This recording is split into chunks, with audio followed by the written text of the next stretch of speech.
بسم الله الرحمن الرحيم.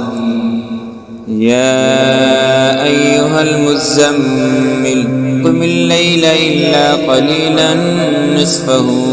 أو انقص منه قليلا أو زد عليه ورتل القرآن ترتيلا إنا سنلقي عليك قولا ثقيلا إن ناشئة الليل هي أشد وطئا وأقوم قيلا إن لك في النهار سبحا طويلا واذكر اسم ربك وتبتل إليه تبتيلا رب المشرق والمغرب لا إله إلا هو فاتخذه وكيلا واصبر على ما يقولون واهجرهم هجرا جميلا وذرني والمكذبين أولي النعمة ومهلهم قليلا إن لدينا أنكالا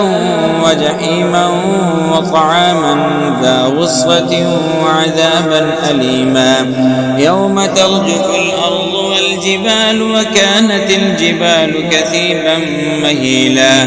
إنا أرسلنا إليكم رسولا شاهدا عليكم كما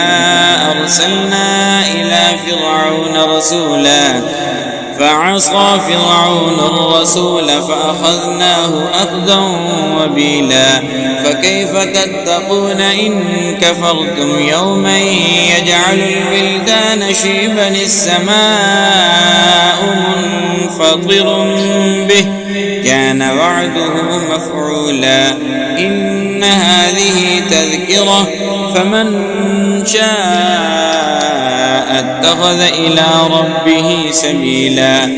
إن ربك يعلم أنك تقوم أدنى من ثلثي الليل ونصفه وثلثه وطائفة من الذين معك والله يقدر الليل والنهار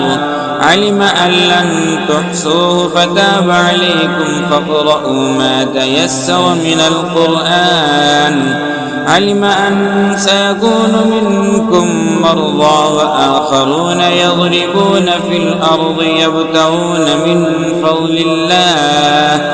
وآخرون يقاتلون في سبيل الله فاقرؤوا ما تيسر منه وأقيموا الصلاة وآتوا الزكاة وأقرضوا الله قرضا حسنا وما تقدموا لأنفسكم من خير تجدوه عند